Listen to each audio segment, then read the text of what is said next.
I'm Tara Thomas. I'm the Gloucester County Treasurer. It's that time of year where we send our tax bills out to everybody. We send out about 60,000 bills, so it's a huge number going out. Gloucester always has such a nice small town feel, and we send out a lot of mail to people, and then all of those payments have to come back in and be processed. The process starts with kind of in combination, the Commissioner of Revenue and our Real Estate Assessment Department put together assessments. So they determine what the value of your real estate or the value of your vehicle is.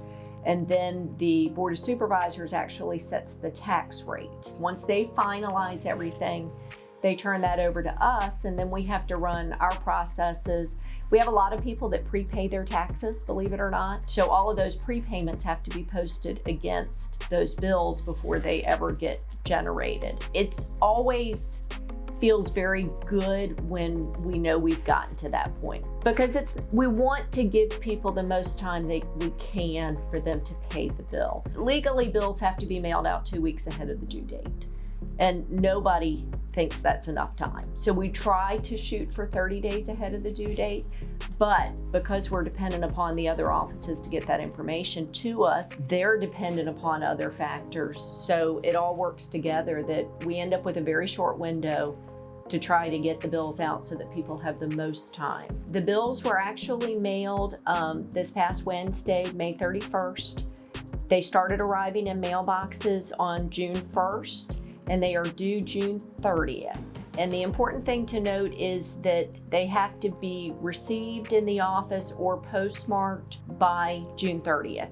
If you're paying online, that payment has to be initiated by June 30th. One of the issues that we run into is that people who pay through their bank's online bill pay system, we get some of those payments electronically, but a lot of them we still get by check. So you have to plan ahead for your bank to process that payment and then get a check to us by the June 30th due date. And honestly, if you were to ask my staff, those ones who sit up front would tell you that this is their favorite time of year because they love seeing the people come in. They love talking to people. They love a chance to catch up. In many respects, we're the one county office that just about everybody in the county deals with twice a year. So we're always happy to get a chance to catch up with people that we don't see all the time. It's nice. We enjoy it because of that. The tax revenue goes to support general county functions and the school system. Most of that revenue is going to support your sheriff's office for your public safety, anything that the schools do.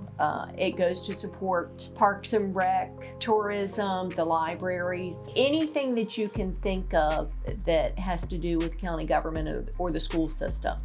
You can think of your money going to support those things. There's a lot of information available on the county's website. There's information on how to pay your bill. You're obviously able to walk in. You can put your payments in the mail to us. You can put your payment in our drop box and make sure that you do that before the due date.